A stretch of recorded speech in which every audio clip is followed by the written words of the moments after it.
de Cultura Valenciana, excelentísimos señores, autoridades, secretario autonómico de la Consellería de Justicia, subdirectora general de Calidad Democrática y Autogobierno, jefe de servicio de la unidad de tal, bienvenidos todos, muchísimas gracias por su presencia en una tarde de jueves que en Valencia suelen estar hiperprogramadas, porque me consta que hay varios actos esta tarde, a cualquiera de los cuales podríamos ir todos, pero en fin, ustedes han elegido acompañarnos esta tarde aquí y por ello yo me congratulo y les doy las gracias. Y bueno, es la tercera mesa redonda sobre derecho civil valenciano, lo que nos reúne esta tarde aquí.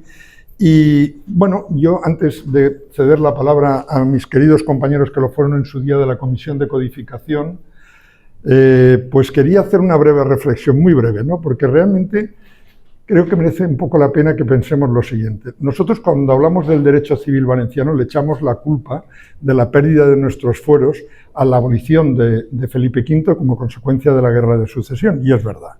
Pero también lo que hay que valorar ahora es la actitud que los valencianos tenemos respecto a ese tema, a esta cuestión, que es un testigo de la que tenemos sobre tantas y tantas cosas, porque los valencianos somos como somos. Voy a sacar tres ejemplos nada más, tres ejemplitos. El pasado día 7 de octubre, en el Colegio de Abogados de Valencia, se celebró un debate sobre el derecho civil valenciano. En ese debate intervinieron 3 diputados de las Cortes Valencianas y un profesor de Historia del Derecho. Bien, bueno, ese mismo día, por la mañana, en la Facultad de Derecho hubo una reunión académica cuyo título era ¿qué hacemos qué hacer con el derecho civil valenciano? La sola pregunta, el solo título de la conferencia en un ámbito universitario produce ya una cierta desazón, ¿no? Una inquietud. ¿Qué hacer con el derecho civil valenciano? Está muy claro, tira para adelante. Pero bueno, vamos otra vez al Colegio de Abogados, a la reunión del Colegio de Abogados. Ahí el profesor de Historia del Derecho que intervino dice, una de las primeras cosas que dice, yo en lugar de seña de identidad prefiero hablar de hecho diferencial. Ya empezamos. Si estamos de acuerdo con una cosa, vamos por ahí. Pero es que además yo no quiero diferenciarme, yo quiero identificarme. Y no quiero un hecho, porque la cultura y el derecho no son hechos. Los que estudiamos derecho nos enseñaron la diferencia entre hecho, acto y negocio jurídico.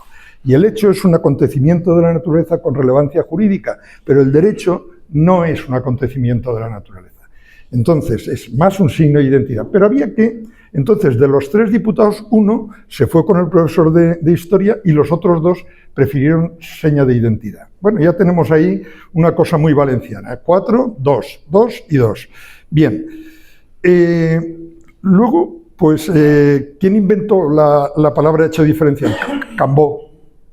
Y, sin embargo, la seña de identidad es el nombre de una novela de Juan Goytisolo, y despolitizada, ¿vale? Bueno, sin embargo, Cambó la hizo con toda la intencionalidad política de la que ha carecido siempre el regionalismo valenciano, que no ha tenido traducción política fundamental o importante al menos, no como ellos. Bien, dicho esto, en el mismo evento, el profesor de Historia dice, hombre, pues esto lo tenemos más o menos claro, dice, porque claro, allí en las sentencias del Constitucional hubo un voto particular del magistrado Xiol.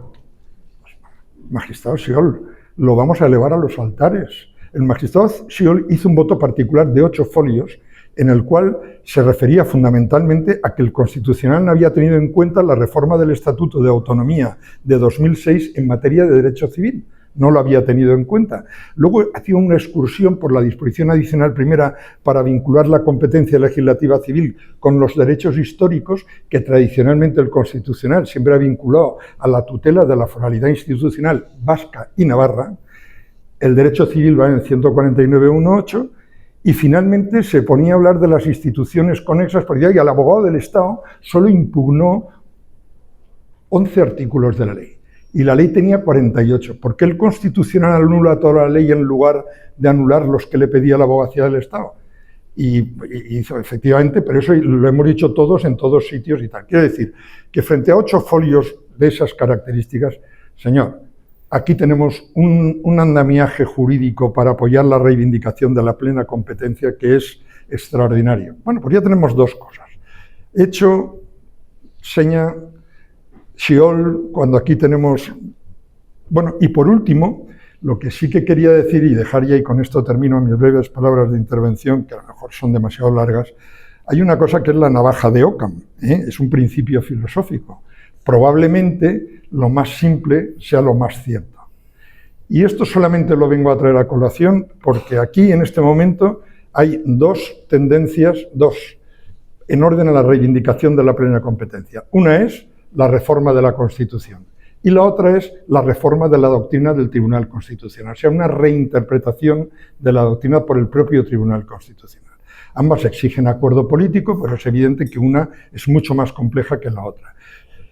Bueno, pues esto, que yo lo dejé caer en la intervención en el Colegio de Abogados, uno de los diputados en Cortes que estaba ahí me dijo, oye, pero si yo estoy de acuerdo con lo que tú dices, a mí me parece mejor eso. Dice, pero a mí es que el partido me pide que hagamos la reforma constitucional.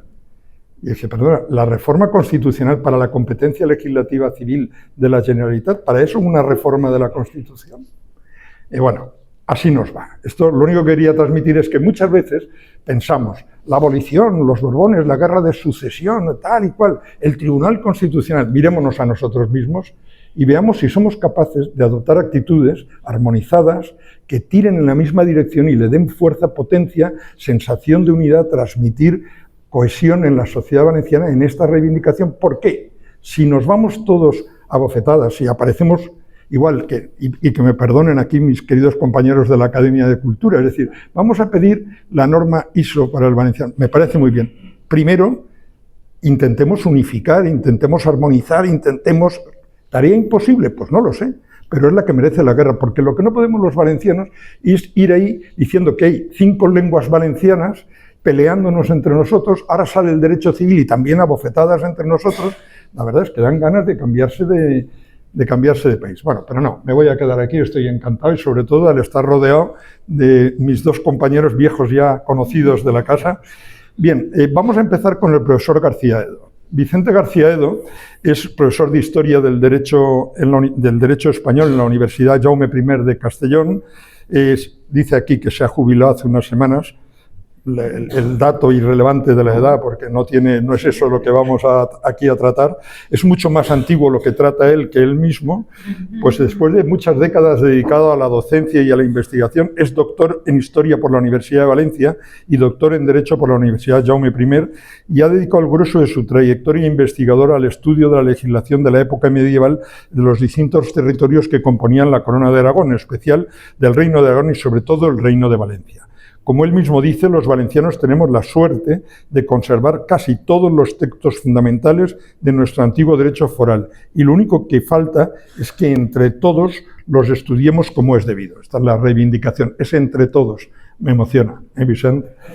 Él lo hace, principalmente analizando la obra legislativa de Jaume I, fundador del Reino de Valencia, al que concedió en 1238 la Constitución más moderna y perfecta de toda Europa.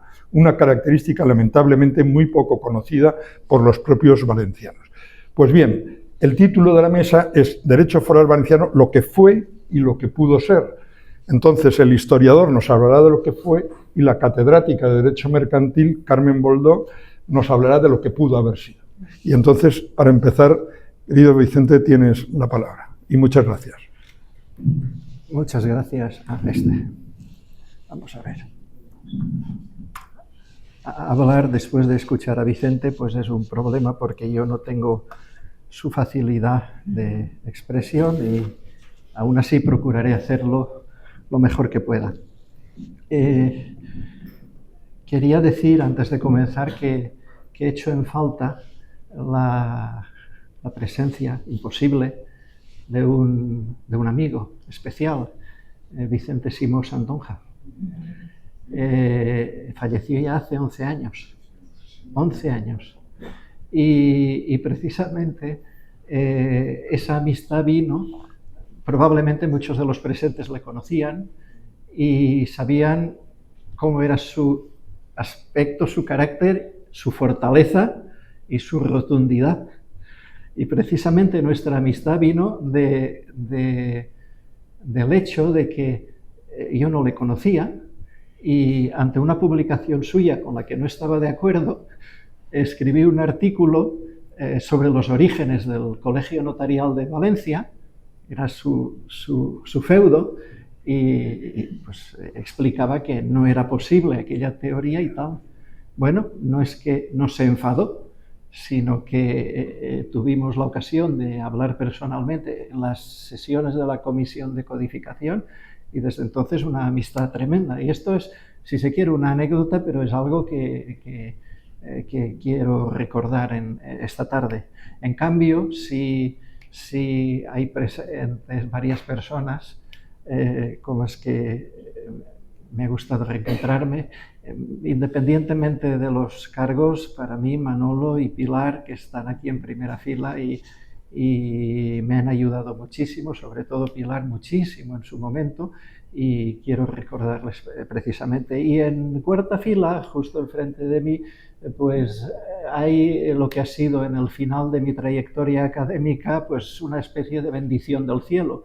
Es el profesor Ramón Aznar, que es actualmente profesor titular de Historia del Derecho en la Universidad Jaume I y que ha tenido a bien venir esta tarde, a pesar de que, como yo ya he pasado la historia, entonces un profesor que sale de la universidad ya se convierte en un don nadie. Bueno, tampoco es que seamos gran cosa en la universidad, pero en fin. Y estas cosas pues quería decirlas porque hay que recordar sobre todo las cosas buenas al final de una etapa y comienzo de la otra, con 70 años y medio. Yo sí lo digo, estoy muy satisfecho de mi nueva situación y con muchísimas ganas de seguir trabajando. Hablar de qué fueron los fueros de Valencia en los 25 o menos minutos que se supone de que dispongo, pues sería una temeridad. Con lo cual me gustaría sintetizar diciendo que los fueros de Valencia son nuestra legislación desde 1238, no hay duda, desde 1238. Y me atrevo a decir que desde el 31 de octubre de 1238. Así de rotundo quiero ser yo también esta tarde. Desde ese momento hasta el 1707, que es cuando se produce la abolición, y entonces vienen muchísimas más cosas. Y entonces han sido nuestra seña de identidad o nuestro signo característico, o como se le quiera llamar. Pero si la legislación define un territorio, pues en los fueros de Valencia había absolutamente de todo, nuestro derecho civil, mercantil, penal, procesal, constitucional a la manera de entonces y cualquier otra parcela del derecho. Y lo tuvimos en un código que constaba de 1500 artículos en el momento mismo de su promulgación y que, en dos palabras diré, que era el más moderno y el más completo y más perfecto de la Europa occidental del momento.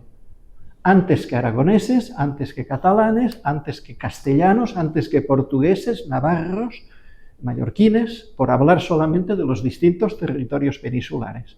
Pero si trasladamos nuestro discurso a Europa occidental, únicamente podía competir con nosotros. De hecho, el profesor Arcadio García Sanz, con el que trabajé los primeros 8 años de la universidad, él me hablaba siempre de las constituciones del Reino de Sicilia como el primer texto legislativo en el que se aplicó derecho romano.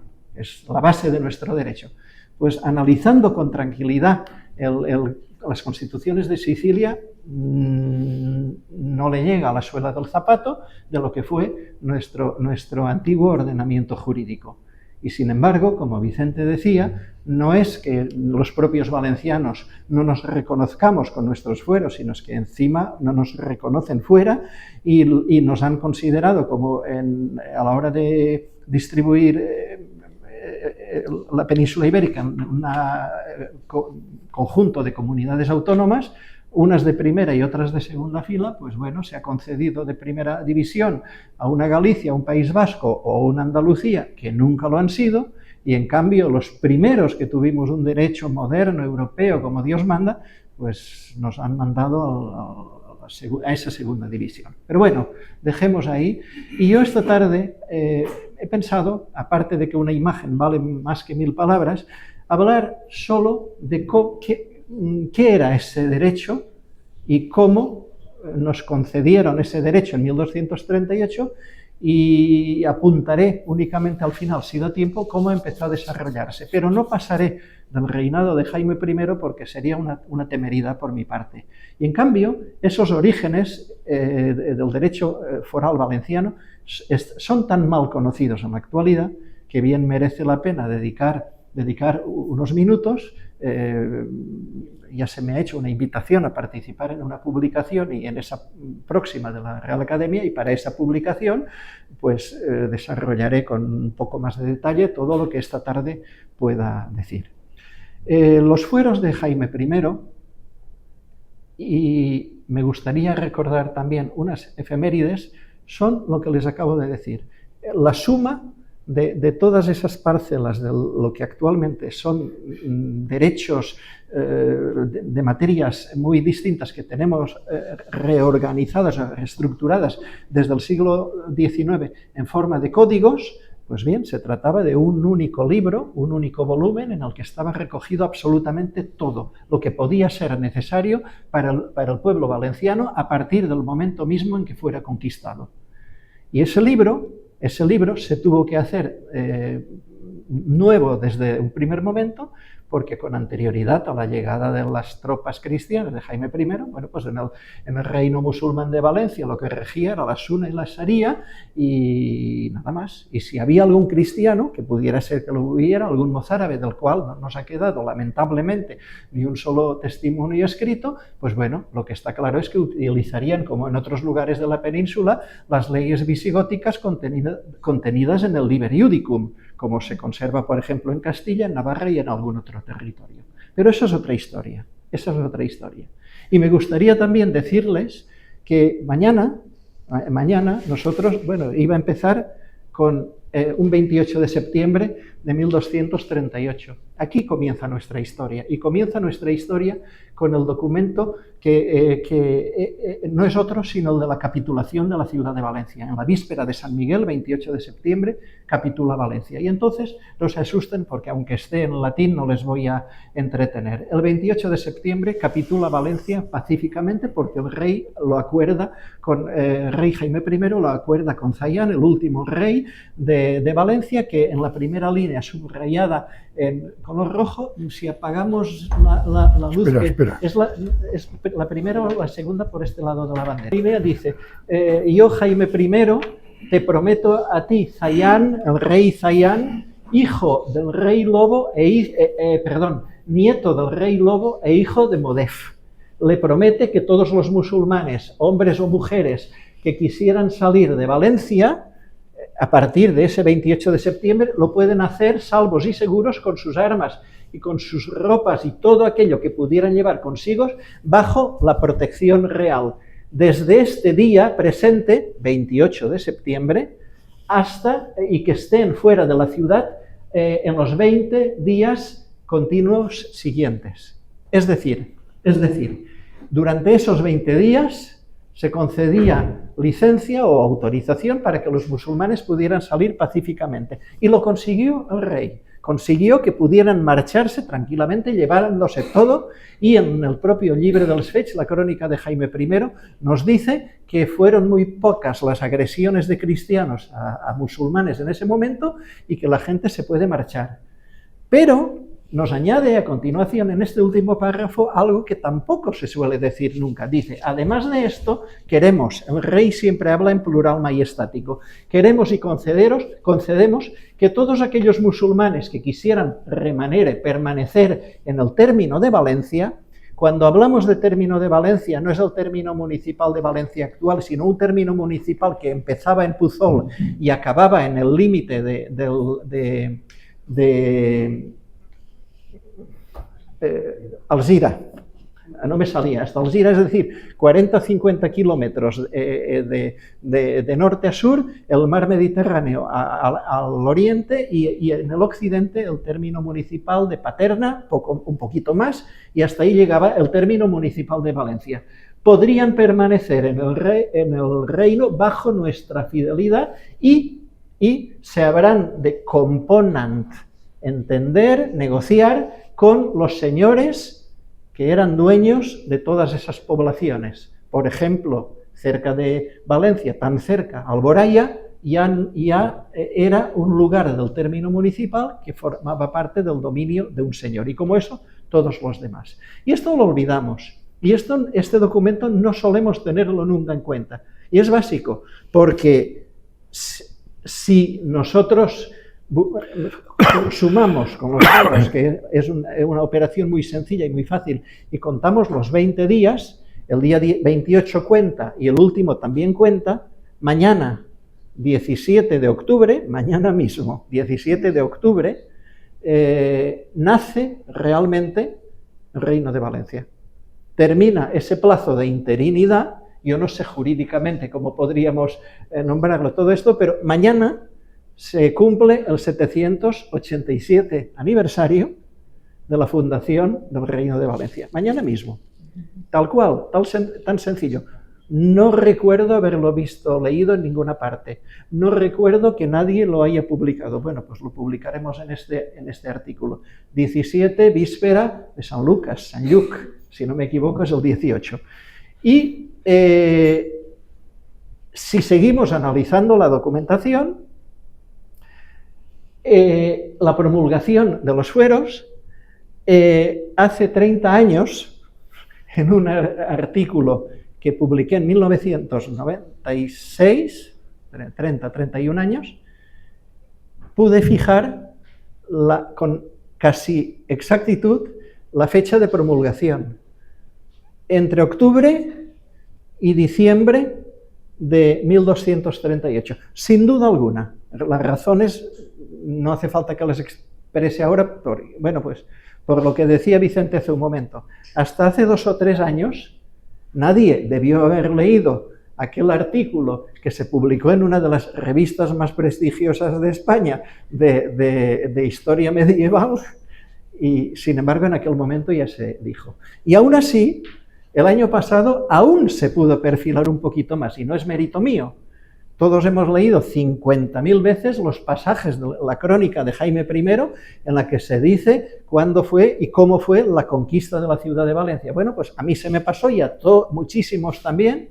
Sin embargo, el actual, creo que son uno de los 2 cronistas oficiales de la ciudad de Valencia, el historiador don Vicent Baidal, el año pasado se dio cuenta de que en el Llibre dels Fets se nos está diciendo cuándo y dónde se promulgó, no tanto la costumbre, sino que se produjo unas primeras cortes, no con ese nombre, pero sí con esa misma finalidad, en las que se promulgan los fueros de Valencia. Él, en el artículo que publicó en un semanario, no en una revista científica, pero un semanario que se ha de convertir en referencia precisamente por la precisión, citaba la posibilidad de que entre el 29 y el 31 de octubre del 38, analizando la documentación, pudo haberse promulgado esa costumbre en una asamblea de Cortes que recibió el nombre de Gran Consell, a ver dónde lo tenemos, Gran General Consell, y en esa asamblea es cuando aprovecharon para recuperar el rey una competencia que había cedido a los nobles, que le pidieron poder ser ellos quienes se encargasen de repartir las casas y tierras de Valencia, y como los intereses de los nobles y la iglesia y los particulares eran otros que los de los reyes, pues unos querían estirar por un lado y otros por otro, no se aclararon, y un par de semanas después de haber obtenido la competencia, renunciaron a ella, y el rey, para castigarles de algún modo y decir, ¿veis cómo me necesitáis a mí?, obtuvo de nuevo, recuperó esa competencia, y en un gran General Consell hecho en las casas del rey Lobo de Valencia, el abuelo de Zayán, pues es en ese lugar donde se promulgaron los fueros. Esas casas del rey Lobo están aproximadamente a unos 50 metros de donde nos encontramos, y como una imagen vale más que 1000 palabras, pues supongo que conocerán el lugar perfectamente. Aquí es donde seguramente el 31 de octubre del 38 se promulgaron los fueros de Valencia. Volvamos a este pequeño texto. Y entonces, esto es un fragmento del Llibre dels Fets de Jaime I, en el que se nos habla de la recuperación de esa competencia para repartir casas y tierras. Y cuando la recupera, dice, Efaem convocamos un gran consell en les cases del rei Lop davant tots, delante de todos, retérennos o nos restituyeron la competencia de poder repartir las casas y tierras. Y entonces, en ese gran consell, que en algunas ocasiones se ha supuesto que podía ser una asamblea de Córteses, pero que realmente no tiene ese nombre, pero sí los mismos resultados, sabemos que en ese gran consell se promulgaron esos fueros que se hicieron en presencia de los principales eclesiásticos, los principales obispos de la Corona de Aragón que habían acompañado al rey, porque claro, ellos querían llevarse su parte del pastel, los principales nobles aragoneses y catalanes y los primeros donatarios de casas y tierras en Valencia. Es decir, el brazo eclesiástico, el brazo nobiliario o militar y el estamento real o el de las ciudades. En aquel momento solo la ciudad de Valencia, porque al sur de Valencia estaba todo por conquistar y al norte todo lo que se había conquistado y repoblado se había hecho afuera de Aragón, pues porque no había en ese momento un derecho valenciano. Cuando lo hubo a partir de esa fecha, de ese final de octubre, pues entonces a partir de ese momento las cosas cambiarán. Pero no de hoy para mañana, porque aquello era una sociedad de ritmo lento y las cosas funcionaban también lentamente. Pues bien, ¿por qué les he dicho 31 de octubre? Pues por una razón muy sencilla, porque si las fechas que nos da de la celebración de ese gran consell, del cual no nos habíamos dado cuenta, se pueden barajar entre esos 3 días, realmente aún podemos afinar un poquito más o analizar posibles modificaciones, porque el rey dice, y cuando pasaron 2 o 3 semanas, o cuando pasaron 2 semanas desde que les dimos la competencia y tal y no lo hicieron, bueno, podía haber algún cambio, pero probablemente el decantarnos hasta que encontremos un dato mejor, por el 31 de octubre como fecha de promulgación, reside en el hecho de que el 1 de noviembre, un día después de esa fecha tope, el rey Jaime I concede la escribanía del Justicia de Valencia a su escribano Guillemó. Era un escribano joven, aún no era notario, lo sería poco después, pero le concede la escribanía. Era un profesional ya en formación y además hijo del escribano mayor de Jaime I, el escribano Guillem, que había escrito el Llibre del Repartiment del Regne de Valencia, el volumen primero, es decir, no era un cualquiera, y le concede la escribanía. Si le concede la escribanía, hemos de entender que es porque es necesario que la Corte de Justicia de Valencia disponga de escribano, y si necesita un escribano es porque ya existe ese oficio. Y tenemos un ejemplo parecido en Aragón. Cuando finalizan las Cortes de Aragón de 1247, en las que se promulgan los fueros, el 6 de enero, ese mismo día, Jaime I, como no está satisfecho con el resultado, el mismo día en que finalizan las Cortes, la lectura podría ser el mismo o el siguiente, pero no más. Le pide al obispo de Huesca, Vidal de Canellas, que escriba una especie de enciclopedia jurídica en donde se plasme todo el derecho foral aragonés recogido en unos fueros nuevos, que de nuevos no tienen nada, porque a diferencia de los valencianos están basados en su tradición jurídica anterior y por tanto no son nuevos, ni son renovados, ni son modernos. Le pide al obispo Vidal de Canellas, que ha estudiado Derecho en Bolonia, que redacte una obra en la que haga concordar el derecho aragonés con el ius comune de tradición romano-justinianea. Y el obispo Vidal de Canellas lo hace. Pero ese libro que escribirá el obispo de Canellas no es un texto legislativo, sino una enciclopedia jurídica que servirá de consulta para los juristas aragoneses y la utilizarán hasta el siglo XVI. Pues en Valencia no. En Valencia no, porque lo que Jaime I promulgará en 1238 es un libro grueso, un libro completo, un libro perfecto, un libro que tiene este aspecto,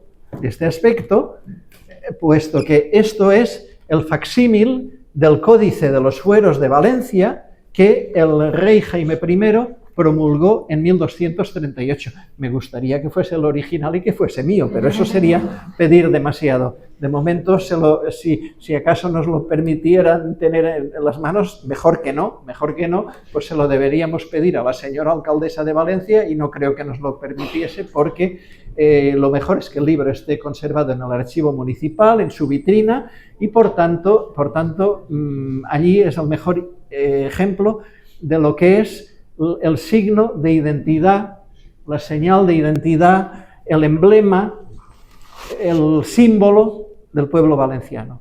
Si buscamos un símbolo de los valencianos, es este. Y cuidado, en 1238 no había en ningún reino de la península ibérica algo parecido. Esto creo que merece una reflexión. El siguiente fue, en 1247, los Fueros de Aragón.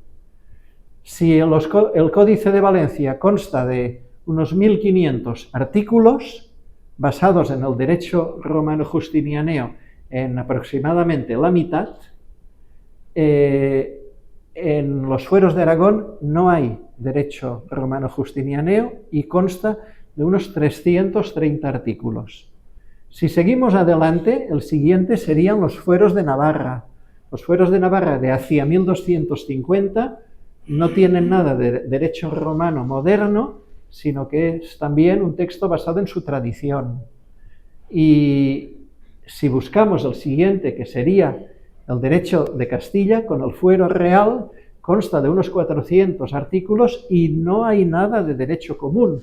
Por lo tanto, para que podamos encontrar derecho común en Castilla, que era el reino de mayor potencial económico y extensión geográfica, tendremos que acudir a la redacción y promulgación, no, a la redacción y finalización en 1263 del Código de las 7 Partidas, que no es un texto legislativo, pese a quien pese, sino que es una enciclopedia jurídica preciosa, pero no tenía valor legal alguno, sino que era una enciclopedia jurídica muy utilizada hasta el siglo XIX, pero no era un texto legal. Tuvo valor legal supletorio a partir de las Cortes castellanas de 1349 de Alcalá de Henares. Voy a cerrarlo ya con permiso, porque ya saben que pesa y existe, y esto es nuestro derecho, y en Portugal, siglo XIII, no hay nada parecido, y en Cataluña no hubo nada parecido hasta después de 1300. Y no es porque unos seamos mejores y otros peores, sino que cada territorio peninsular tenía su propia historia. Y el problema de los valencianos es que la nuestra no la explicamos, y si la explicamos mal, cuando tenemos todos los medios a nuestro alcance. Y esa es la principal reivindicación que habría que hacer esta tarde, porque yo creo que nos lo merecemos todos. Voy a finalizar en unos pocos minutos y me voy a dejar pues prácticamente todas las diapositivas y les remito a la lectura de ese artículo que vendrá. ¿Qué es un fuero? Un fuero, ya que hablamos de ellos, un fuero, según una antigua definición, finales del siglo XVII, de un jurista prácticamente desconocido, del que conservamos en la biblioteca nuestra, en la Universidad de Castellón, un volumen con 3 obras suyas. Su nombre era Pedro Sanz. Lo que pasa es que hubo varios juristas del mismo nombre. Un fuero, decía él, que en esta otra... Un fuero son aquellas leyes que hace el rey a petición de los 3 estamentos de Cortes de Cortes Generales, y son de dos maneras. Unos, los que hizo el señor rey don Jaime de una sola vez, en uno, en los cuales no se dice que se hicieran a suplicación de los tres brazos o estamentos. Y los otros son los que sí que vendrán en Cortes. Pues bien, esto es una definición de finales del siglo XVII. Pero cuando un reino, el de Valencia, un reino está en un proceso de constitución, hay que improvisar. Y en el Gran General Consell de Valencia, presentes los eclesiásticos, presentes los nobles y presente el pueblo llano, pero más interesados en el dinero del reparto de casas y bienes que de otra cosa, cuando el rey les plantea la aprobación de un fuero, los tres brazos dicen que sí. Y el rey tan satisfecho, y los valencianos en ese momento no lo saben, pero acaban de hacer un grandísimo negocio, porque esos fueros y su amplísimo y variado contenido, y entre ese amplísimo contenido, teniendo en cuenta lo que es el objeto de esta tarde, el derecho civil, en estos fueros de Valencia había todo un derecho civil ordenado o reorganizado o estructurado a la manera del Código de Justiniano, pero que hace 30 años el profesor Arcadi García Sanz, con el que trabajé durante 8 años en la universidad, dijo, como esto de los fueros no hay quien se lo lea, porque la gente no se lo lee, hagamos una cosa, cambiemos el esquema de los fueros y hagámoslo a la manera del Código Civil. Y de este modo cualquier jurista sin conocimientos históricos podrá acceder al conocimiento de ese derecho foral valenciano a la manera de cómo está estructurado en el Código Civil. Lo hizo al revés. Y en el año 1996 publicó esta pequeña monografía, Institucions de Dret Civil Valencià, fue su último libro, él falleció en el año 98, y en esta publicación, pues tal como conocen los juristas, pues en su índice, que nunca me acuerdo si está al principio o al final, pues está organizado de la siguiente manera. Capítulo primero, el sistema de fuentes del derecho histórico valenciano. Capítulo segundo, derechos reales. Capítulo tercero, derecho de obligaciones. Capítulo cuarto, de derecho de familia. Y capítulo quinto, derecho de sucesiones. Creo que a los juristas les puede sonar perfectamente este esquema, este orden, y en esta pequeña monografía de 200 páginas está sintetizado todo lo que es este derecho, la existencia de este Código Civil valenciano desde 1238, que desde el reinado de Jaime I no experimentó prácticamente ningún cambio hasta la abolición de los fueros de 1707, y que sin embargo, pues el Tribunal Constitucional nos niega, y los propios valencianos, como dice Vicente, nos lo hemos negado, y a lo mejor convendría que dejáramos todos de negárnoslo, porque no hay ningún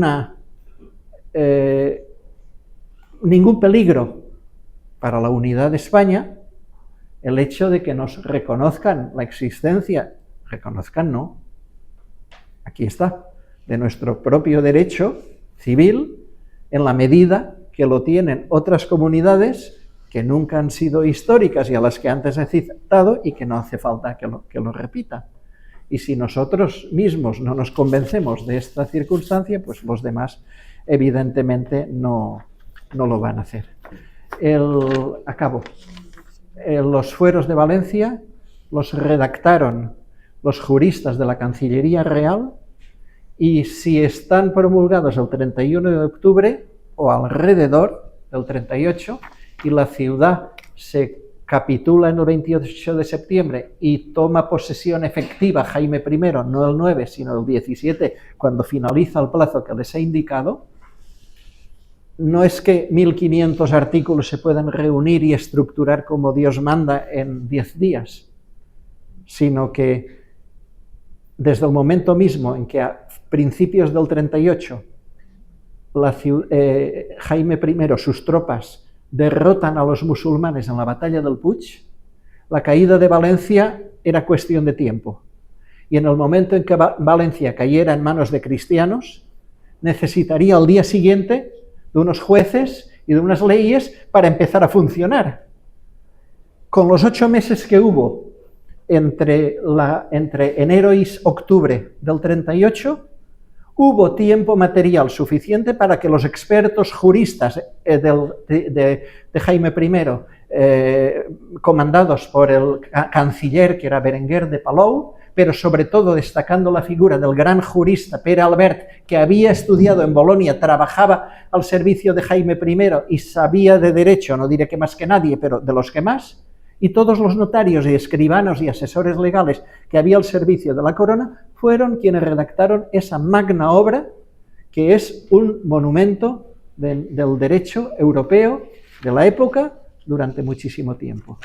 Y por tanto, es bueno que hagamos memoria de todos estos personajes y confío que cuando se lleve a cabo la publicación que la Real Academia quiere llevar a cabo próximamente sobre la época de Jaime I, todas estas cuestiones y todas las que me he dejado en el tintero, que son muchísimas, pero en fin, ahí están, pues las trataremos de explicar absolutamente todo, porque es una historia en muchísimos aspectos muy distinta a la que hasta ahora hemos conocido. Quiero acabar con esta imagen en recuerdo del profesor Arcadio García Sanz. No éramos familiares, en muchas ocasiones me lo han dicho, ¿era hijo tuyo, padre tuyo, o abuelo, o tío? No. Entre los 3 millones de Garcías de España, pues él era uno y yo otro, y el profesor Ramón Aznar también es García de segundo, y somos 3 millones. No, era una casualidad y a mí siempre me gusta recordarlo porque él fue, vaya, me he equivocado de diapositiva, caramba, ahora sí, esta diapositiva, con esta acabo, autor en compañía del profesor Germán Colón de la edición crítica de los Fueros de Valencia, y como falleció antes de finalizarla, yo participé en los 3 últimos volúmenes de esa edición y del libro Institucions de Dret Civil Valencià, que debería ser como un catecismo para los juristas actuales, en el sentido de que ahí está sintetizado ese derecho civil foral que nos identificaba. Muchas gracias. Un honor que se merece nuestra historia y que nos merecemos los valencianos. Lo que te agradezco muchísimo es que lo hayas dejado tan claro y de una manera tan fundamentada y tan científica. Por tanto, muchísimas gracias, Vicente. Y ahora, si lo que ha contado Vicente García Edo es el pasado, la profesora Carmen Boldó nos va a contar lo que viene. Ahí debe de haber una hoja. Decía yo que esto era un fallo demasiado grande. Bueno, la profesora Carmen Boldó es catedrática de Derecho Mercantil de la Universidad Jaume I de Castellón. Es autora de más de 80 obras sobre distintas materias de derecho mercantil, ha realizado estancias docentes y de investigación e impartido ponencias diversas en universidades extranjeras como la de Harvard, Sorbona, Bolonia, Florida, Buenos Aires, la Católica de Chile, etc. Perdón. Ha sido vocal de la Comisión de Codificación de Derecho Civil Valenciano entre 2007 y 2015. En la actualidad ocupa los siguientes puestos. Es asesora of counsel del Grupo Porcelanosa, consultora académica de Dictum Abogados en Madrid, miembro del Consejo de Administración del Aeropuerto de Castellón y es también vocal de la Junta Directiva del Ateneo de Castellón, de la Asociación de Juristas Valencianos y de la Real Academia de Cultura Valenciana, en la que es vocal de su Junta de Gobierno. Si Vicente nos explicaba lo que fue, Carmen, desde la posición de mercantilista, y pues nos va a explicar lo que podría haber sido ese derecho civil si a estas alturas hubiéramos continuado legislando como lo hicimos con las 3 primeras leyes civiles y hubiéramos aprobado, por ejemplo, entre otros, el proyecto de ley de sucesiones que estaba ya completado desde el primero al último artículo con todas sus diferencias. Bueno, pues Carmen, gracias anticipadas y tienes la palabra. Muy bien.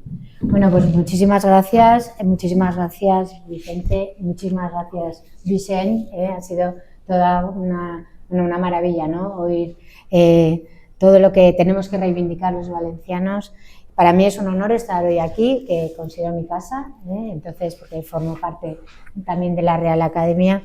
Y bueno, previamente a empezar a hablar más brevemente, porque quizá lo mío es más cortito, el pasado tenemos mucho, ¿no? Futuro no sé si tenemos, sí, pero sí. voy a intentar un poco dar alguna idea acerca de eso.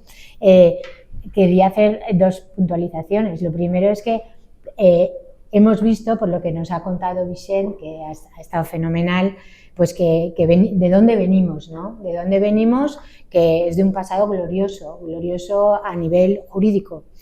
Y bueno, yo voy a intentar trazar una hipótesis de qué pasaría si volviéramos a recuperar nuestra competencia en derecho civil. Entonces, modestamente, pues pienso que podríamos hacer cosas muy buenas para nuestro territorio. Y eso es lo que también quería señalar, porque claro, el derecho pues está muy bien, es muy bonito ver de dónde venimos, como digo antes, pero las normas tienen que servir para solucionar problemas de nuestra realidad actual, ¿no? de problemas reales a los que nos enfrentamos los valencianos, ¿no? Y entonces, pues aquí viene la segunda cuestión que se me podía hacer, que un poco parafraseando una canción de Burning, es ¿qué hace una chica como tú en un sitio como este? Porque yo soy mercantilista y el derecho mercantil es, como bien saben los que aquí son juristas, es un derecho de corte estatal, es una competencia estatal. Entonces, un poco uniendo estas dos observaciones, lo que yo voy a intentar hablar aquí es de algo que creo que es esencial para nuestra economía en la Comunidad Valenciana y que tenemos que salvar a toda costa, porque son puestos de trabajo y es presente y es futuro, ¿no? Que es nuestras empresas familiares. Más de un 80% del tejido productivo en toda España es empresa familiar. Y esto todavía aumenta ese porcentaje en la Comunidad Valenciana. Entonces aquí, claro, este campo, el campo de la empresa familiar, es un campo de estudio pues privilegiado, pero también muy complejo, que presenta, combina tradición, arraigo territorial y capacidad de innovación, pero también tiene muchos retos, ¿no? Retos jurídicos. Entonces, pues esos retos merecen un tratamiento jurídico singular. Y aquí el derecho civil es un aliado de manera imprescindible, porque tiene herramientas que tienen mucho valor a la hora de cuestiones tan importantes como garantizar la continuidad a través de las generaciones del negocio, preservar la unidad del patrimonio y prevenir los conflictos que, de no ser previstos, pueden comprometer también la estabilidad de la empresa. ¿Cuándo nos encontramos ante una empresa familiar? Bueno, pues el Instituto de Empresa Familiar señala que estamos ante una empresa familiar, en primer lugar, cuando el control societario es ejercido por una o varias familias. En segundo lugar, cuando la participación de los miembros de la familia es efectiva en la gestión estratégica de la empresa. Y por último, cuando hay una manifiesta voluntad de continuidad a través de las generaciones de esa empresa. Esta última característica es precisamente la que necesita de un tratamiento jurídico para que el derecho civil, tanto común como foral, provea de las herramientas necesarias para garantizar la transmisión ordenada del patrimonio y la estabilidad societaria a lo largo de las generaciones que van a ocuparse de esa empresa. Bien, entonces, ya un poco planteada la cuestión, podemos ver que en el marco del Código Civil Español la empresa familiar se ve afectada por una serie de instituciones clásicas, como son pues las sucesiones, las donaciones, los pactos de indivisión, las capitulaciones, el régimen de gananciales o el régimen de separación, la comunidad hereditaria. Son todas instituciones que lo que permiten es planificar la transmisión tan difícil a veces de la empresa familiar para evitar la fragmentación del negocio y por lo tanto que esa empresa familiar no tenga viabilidad en el tiempo. Pues bien, esto el derecho civil, pero el derecho foral un poco amplía esa visión, puesto que a veces el derecho común tiene rigideces, tiene pues instituciones que están más o menos anquilosadas en el tiempo. Entonces, el derecho foral en aquellos territorios donde se permite desarrollar, pues ha dado una flexibilidad a la hora de abordar nuevas instituciones o con otra mirada, con otro planteamiento que permitan esa sucesión en la empresa familiar. Por ejemplo, bueno, pues hay instituciones como los pactos sucesorios que evidentemente pues son muy útiles para planificar la sucesión de la empresa familiar. Los pactos sucesorios que están vigentes en Galicia, en Baleares, en Aragón, en Navarra o en el País Vasco. De esa manera, bueno, pues hay estas figuras junto con otras como propias de ordenación, por ejemplo, del régimen económico matrimonial o de la comunidad hereditaria, llevan a cabo una protección mucho más efectiva de la unidad económica familiar, de esa empresa familiar, permitiendo anticipar y prever la transmisión con plena seguridad jurídica.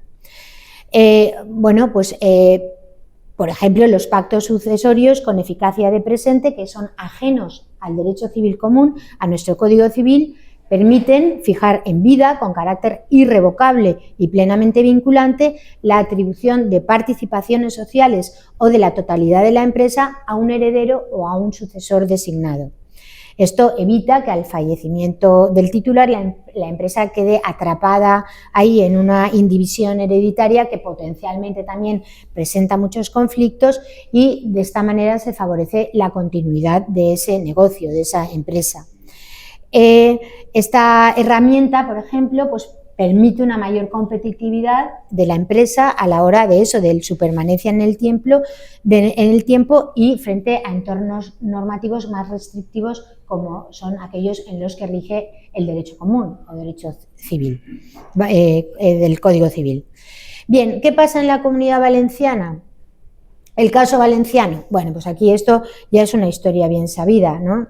En el caso valenciano, pues la Comunidad Valenciana hasta hace pocos años pues formaba parte de estos territorios mediante nuestro Estatuto de Autonomía y las competencias reconocidas por la Constitución, que poseía un derecho civil propio, un poco que intentamos que fuera organizado, ¿no? Intentamos que también tuviera esa visión de proteger a la familia y a la continuidad familiar de la empresa.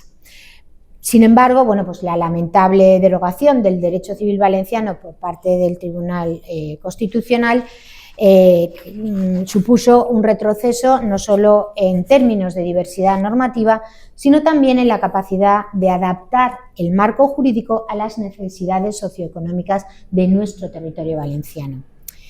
Entre las instituciones que quedaron sin respaldo normativo se encontraban mecanismos de muchísimo interés para la empresa familiar, desde los regímenes económico-matrimoniales adaptables a esa exigencia de conservación patrimonial hasta modalidades de sucesión y administración que facilitaban la continuidad del negocio. Pues bien, la desaparición de estas figuras no es solo una cuestión simbólica, esto es una pérdida concreta, es una pérdida cuantificable de herramientas jurídicas que podrían haber contribuido a la estabilidad y competitividad de nuestras empresas familiares valencianas. El análisis comparado de los distintos territorios con derecho civil foral vivo en este momento y modernizado demuestra que las empresas familiares han podido planificar con mayor precisión y con mayor flexibilidad su transmisión intergeneracional en estos territorios.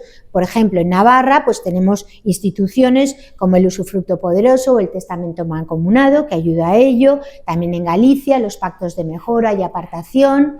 En Baleares las definiciones y pactos de finiquito, y todo ello lleva a la conclusión que obviamente en los sistemas forales pues hay una mayor flexibilidad para adaptar esos instrumentos, esas herramientas jurídicas a las necesidades que en este caso tiene la supervivencia de la empresa familiar y por lo tanto el progreso económico en sus territorios. Aquí ahora viene un poco la cuestión un poco en la que quiero basar mi idea, ¿no? Es decir, si nosotros hacemos un repaso de las instituciones que se regulan en el Código Civil o en otros territorios que sí que tienen derecho civil propio, derecho foral propio, ¿qué seleccionaríamos? ¿Cuál es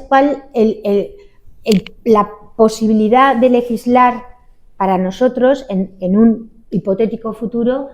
¿Qué sería aconsejable que tratáramos con la finalidad de ayudar a nuestras empresas a salir adelante, no solo a permanecer, sino a crecer y a fomentar la facilidad para esa transmisión entre generaciones? Bien, pues aquí un poco esta idea me lleva a contemplar como tres aspectos que yo creo fundamentales.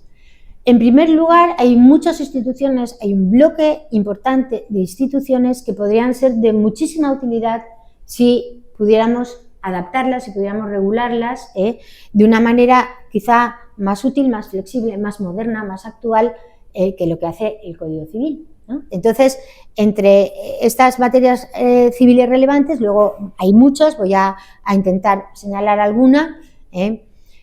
Luego hay que poner el acento en un segundo bloque súper importante, algo que ya hicimos, que es el régimen económico matrimonial, que yo creo que es fundamental en el tema de la empresa familiar, ¿no? Porque precisamente pues hay regímenes que son más favorables para esa continuidad, esa transmisión, como es el régimen de separación.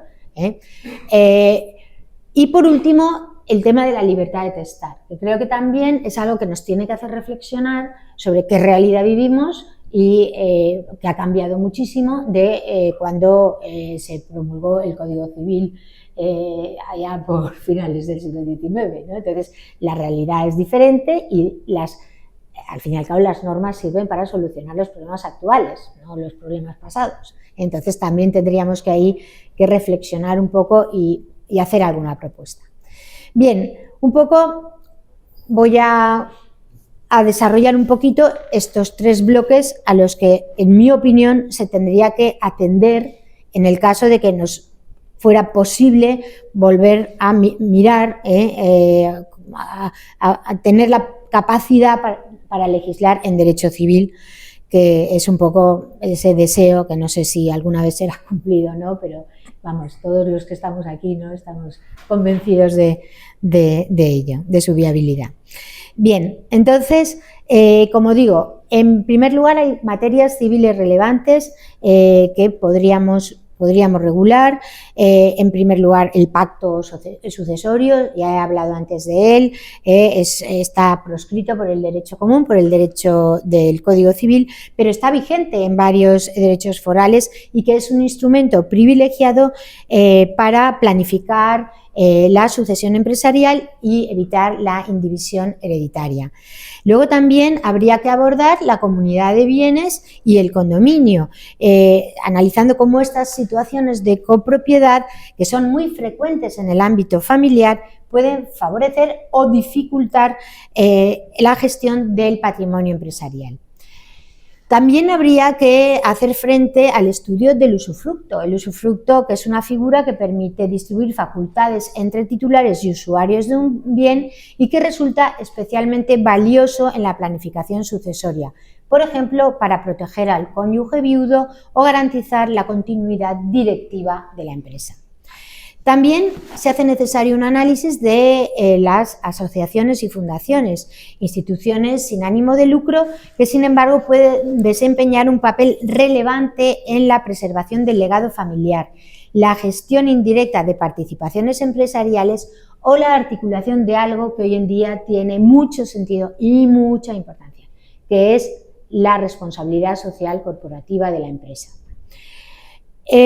También hay que dedicar atención a los arrendamientos de fincas rústicas y urbanas, que más allá de su función económica inmediata, constituyen instrumentos de flexibilidad y adaptación en la transmisión entre generaciones de la explotación familiar. Otra cuestión también interesante serían los contratos típicos y atípicos, ya que las familias empresarias recurren con frecuencia a combinaciones contractuales singulares que deben evaluarse a la luz de la autonomía de la voluntad y de las normas forales. Otra institución también muy útil es el fideicomiso de residuo, que es una figura sucesoria que permite ordenar la transmisión escalonada del patrimonio. Y por último, y no por ello menos importante, yo creo que hoy en día tiene una importancia decisiva en la transmisión de la empresa familiar, están los protocolos familiares. Los protocolos familiares como pactos que se realizan en el ámbito de la familia, es un instrumento de enorme eficacia y de enorme importancia para regular la gobernanza interna, prevenir conflictos y establecer reglas claras de sucesión y de gestión. Pues bien, todo este recorrido que acabo de enunciar demuestra la riqueza de herramientas de derecho civil para poder utilizarlas, ¿no? Que nos pone a disposición y que podríamos utilizar para conocer y desarrollar para precisamente favorecer nuestra competitividad empresarial de manos de la mejor sucesión familiar en la empresa. Entonces, yo creo que aquí ya hay una gama sobre la que podría el futuro legislador valenciano, en su caso, podría reflexionar. En segundo lugar, como he dicho, el segundo bloque que a mi modo de ver es importante en el ámbito de la empresa familiar es el relativo al régimen económico matrimonial, porque tiene una enorme repercusión en la empresa familiar. La elección del régimen económico matrimonial no es puramente un tema sentimental o privado, porque incide directamente sobre la protección del patrimonio, en la responsabilidad frente a terceros y en la continuidad de la empresa. De este modo, pues hay que analizar, en primer lugar, el régimen económico matrimonial o los regímenes económico matrimoniales, mejor dicho, en el derecho común, para después completar este estudio con los distintos sistemas forales, puesto que, como vemos, los sistemas son diferentes, así como en el derecho civil común, el Código Civil, como derecho, como prima la separación de bienes. Sin embargo, en los derechos forales, pues nos encontramos una gama muy diferente: la separación de bienes en Cataluña, en Baleares, el derecho de conquistas en Aragón, la comunicación foral en Navarra o en el País Vasco. Y aquí, pues bueno, pues también digamos que este análisis nos llevaría a destacar que de entre todos ellos el que destaca o el que mayores beneficios nos trae a nivel de empresa familiar, como he dicho antes, es el régimen de separación de bienes, porque otorga una mayor seguridad, evita la confusión patrimonial y reduce los riesgos de disolución en caso de crisis matrimonial. De manera especialmente relevante, pues también habría que hacer referencia de nuevo al intento frustrado, a la regulación que tuvimos y dejamos de tener del régimen económico matrimonial valenciano, que se plasmó en la Ley 10/2007, que fue declarada inconstitucional. Se podrá advertir aquí como la ausencia de un régimen autonómico propio ha supuesto para nosotros, para los valencianos, una oportunidad perdida para dotar a las empresas familiares valencianas de un marco jurídico adaptado a sus necesidades y a nuestra realidad. Bien, ya en tercer lugar, creo que también habría que reflexionar, el legislador tendría, en su caso, que reflexionar sobre algo muy importante, que es el derecho de sucesiones y la libertad de testar.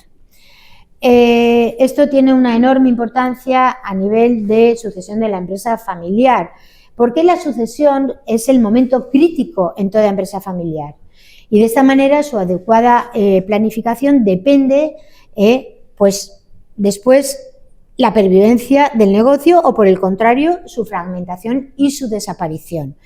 Así que hay que plantearse temas tan importantes como la libertad de testar en el derecho de sucesiones, sus antecedentes históricos y su reconocimiento en el ordenamiento español y en los diversos regímenes forales. Para mí un aspecto fundamental es la legítima como límite estructural a la libertad de disposición, con su fundamento, su naturaleza y su eficiencia. Habría que analizar su configuración en el Código Civil y en los distintos derechos forales, así como el borrador que tuvimos del anteproyecto de ley de sucesiones valencianas de 2009, que aunque no llegó a promulgarse, constituye desde luego un testimonio del esfuerzo por adaptar la normativa a la realidad valenciana. En general, creo que es necesario reflexionar sobre la necesidad de revisar el sistema de legítimas para hacerlo más compatible con la realidad actual, con la, por fortuna, supervivencia, ¿no? La edad que tenemos ahora, ¿no? Las posibilidades de supervivencia, también con el tema familiar, que ha cambiado muchísimo, y entonces, bueno, pues ahora también hay que acercar a los nuevos modelos familiares. Y bueno, y que un poco también en ese sentido, y al hilo de lo que yo vengo exponiendo, para hacerlo más compatible con la continuidad de la empresa familiar, equilibrando la protección de los herederos con la supervivencia de ese patrimonio productivo que es la empresa familiar. Pues bien, un poco, ya he dicho que bueno, como el pasado tenemos mucho pasado y el futuro está por ver, yo ya voy a terminar con una reflexión después de lo que he intentado exponer, y es que, bueno, pues el contraste entre el derecho común y los derechos forales, unido a la reflexión sobre el caso valenciano, nos muestra que el pluralismo jurídico no es un obstáculo, sino que es una oportunidad para enriquecer nuestro ordenamiento y ofrecer soluciones adaptadas a cada contexto.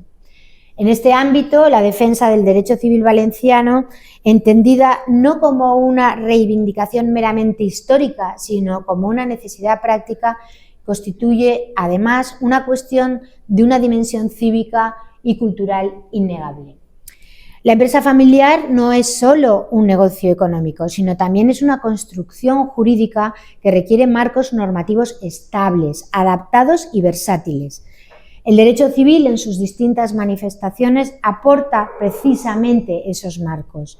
Y la reivindicación del derecho civil valenciano, como he dicho antes, constituye una llamada a la protección de un patrimonio que no es únicamente económico, sino también es cultural y es humano.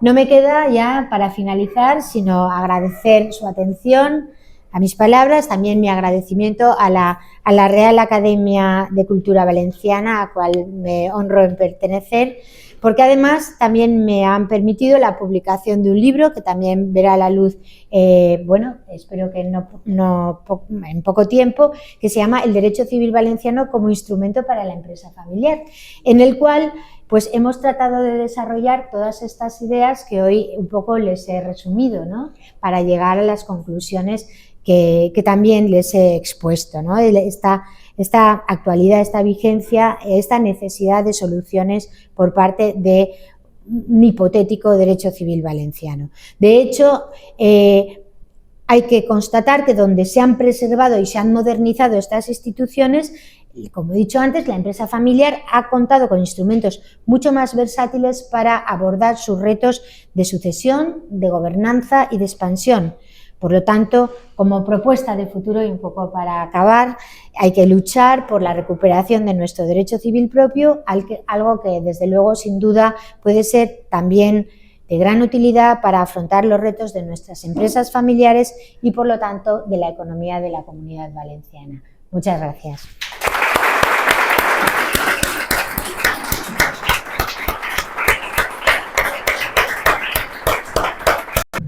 Que el derecho civil, recuperar la competencia y ejercerla, no solamente es una reivindicación mirando hacia atrás, sino nos dotaría de instrumentos de mucha utilidad práctica para nosotros. Estaban en la ley de sucesiones, en el borrador, estaba en la ley de régimen económico y, en fin, estaba hasta en cosas tan poco parecidas como la ley de custodia compartida, porque todo, la familia, la economía, todo está intrínsecamente unido, y todo mejora a la vez o todo empeora a la vez.